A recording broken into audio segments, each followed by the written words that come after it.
that was really exciting. I just kind of fell into it by applying permaculture. So I got so excited about this holistic kind of viewpoint toward life that I wanted to do it all at once. So I started trying to start an intentional community, and I started a food forest, and I started propagating plants, and gone into energy and all these different aspects. And I ended up, I had this sense, which, this part I had sense about what could I do that I was good at, that I was competent at? That's a really excellent question to ask when you're first starting out, because everybody has skills, and it may be you're good at talking to people, and that's it. Great, that's incredible. You can make all kinds of money with that. Yeah. Or maybe you're a good researcher, or maybe whatever it is, and it's something that you like too. That's important if you're running your own business. Name that and then get better at it and start figuring out what's that niche.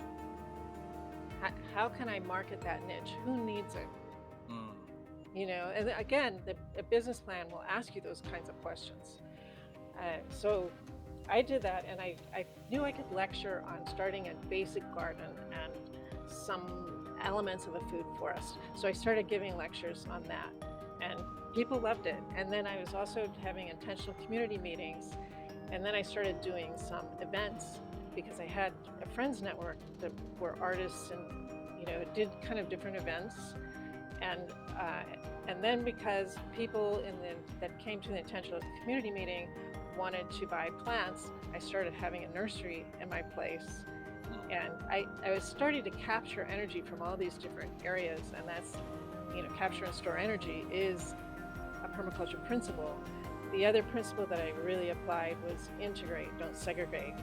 So taking all of these different things and integrating them into one activity so that the energy flows could go back and forth was a really important part of me being successful. And so we had some great events where we had art in the food forest, and performers and vendors, and it was just a wild hodgepodge, but it brought so many different kinds of people in who then could be educated about permaculture. We took them through the food forest tours and gave them flyers about what we did, and it worked pretty well. And so kind of going back to the part that I was saying about, these urban islands, right, surrounded by roads, how often do we actually how many times do we actually consider what other ways we could organize these little urban islands to maximize human and ecological functions? So this is a drawing done by Mark Lakeman to illustrate some of the concepts of block repair. So whereas city repair sort of has a vision of how to shift a city through lots of kind of neighborhood projects, and that's an approach to, maybe me as one person, my project's not going to impact thousands and thousands of people, but because I'm plugged into something where there are lots of other projects that are kind of doing things similar to me, that is that they're answering the question, what resources would be ideal to bring to this community so that the place has more identity and people can be more connected. Similar to sort of that model, that's city scale, but like neighborhood is sort of a subset of city, and Portland and a number of cities have neighborhood associations. There's a lot of benefit to having the neighborhood scale focus, but the block, it really is this sort of super unique kind of defined space. And as I said before, right, like look at all these houses, typically it looks like this. There's just a lot of division. We tend to be very wanting to be isolated, private, and the conversation doesn't necessarily need to be just choosing between having private space or public and community space. There are actually a lot of ways to be able to get benefits from both. So if taking down fences and creating more collective space on the interior of the block is not something that people are really open to doing, making gates and ways to have more easy passage between people's houses is a smaller step.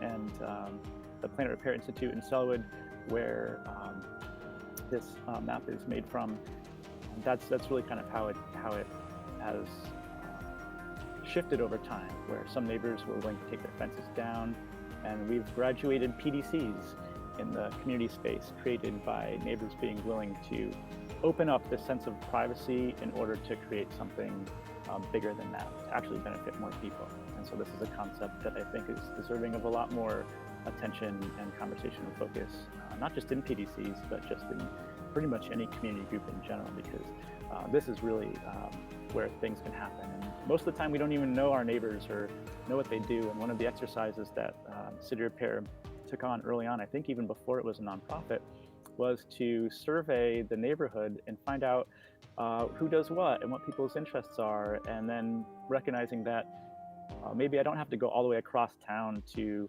get my hair cut, or maybe I don't have to go all the way across town to bring my kid to daycare. Like maybe I can get those needs met right here on my block or a couple blocks from my house. And the more that we're able to keep time resource and monetary resource in a local space, the more resilient that space is. The more times you can kind of circulate currency, the more connections you can make where there doesn't even need to be a currency exchange. Like, hey, I landscape, I need work done on my computer, can we do a trade kind of a thing? That's really where the magic is. And it's sometimes hard to know who are resources, and so doing a community asset map activity can really help answer some of those questions. And I know that some neighborhoods have actually created little neighborhood directories so that folks in that community can know how they can meet some of their needs locally.